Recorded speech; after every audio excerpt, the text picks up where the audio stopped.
Si Manny Bunuan, paano mo bubuoy ang investigasyon? Yung mismong kalihim, kung saan nagputukan ito, wala na eh. Si Saldico, wala na eh. Hindi ba kayo nagtataka, hindi lang si Saldico na wala?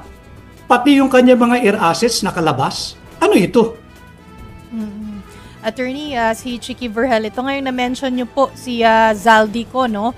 Pwede po ba siyang pabalikin dito? Pwede po ba siyang, number 1, pabalikin dito? Paano po? Number 2, pwede bang kanselahin na yung passport niya sa puntong ito? Kasi merong mga nagsasabi, wala pa namang kaso. So, paano mo kakanselahin yung passport? Meron din mga nagsasabi na pwede yan, may paraan yan. At kung may paraan, paano po? Nakikita naman ninyo yung galit na ng tao eh. May outrage na eh. Di ba? Uunahin mo pa itong isang taong ito. Ginagawa naman nila yan sa lahat ng mga perceived critic or perceived opposition sa administrasyon kung ano nung pagpapakahirap o shortcut. Bakit ito hindi nila magawa ng paraan?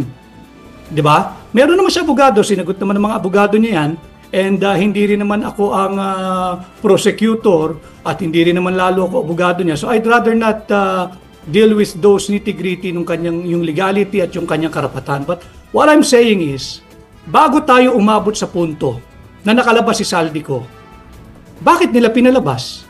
Ilang beses nating sinasabi, dapat ipatawag niyo sa Senado. Anong sinasabi? We have to accord him interparliamentary courtesy. So sa Pilipino, wala ka respeto.